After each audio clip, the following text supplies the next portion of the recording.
when we look back on this storm, it sort of looks like a lot of businesses today who are facing this horrific economy that we're facing. And also, as leaders, we have to understand that when we're in a storm, we can't avoid it. We have to look for the opportunity in the crisis.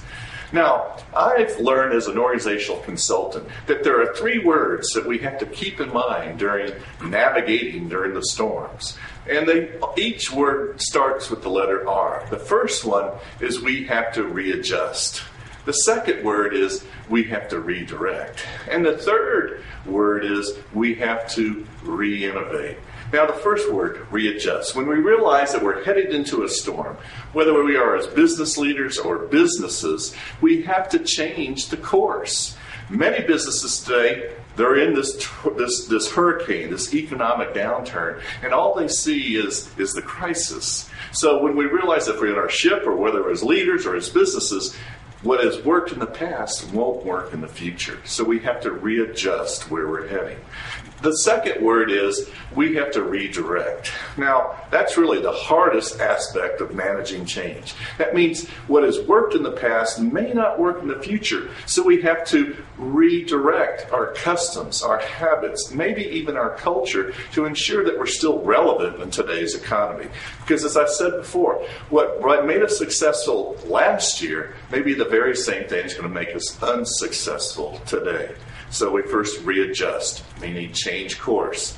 As a navigator, you always have a compass to know where you're going. As a leader, whether you're optimistic or you're feeling negative, we have to lead optimistically. The second word is redirect, meaning changing our habits, making sure people today are more accountable, that they're stepping up to the plate, assuming responsibility, because most of us are having to do more with fewer people.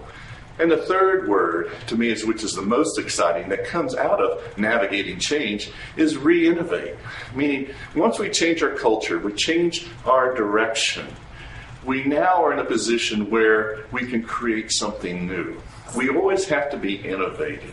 Now, I remember Walt Disney, and many years ago, he was asked to speak to a college university.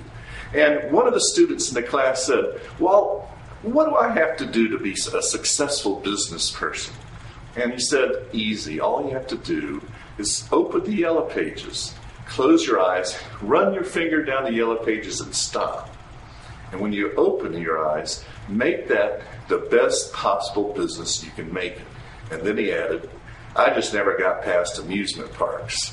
So you have to look at something that may be ordinary and how you as a leader can still make it extraordinary. If we don't innovate with all this change, if all we do is get reactive and we start cutting away people, cutting away things that we used to do, we're going to have nothing left when this economy does turn around.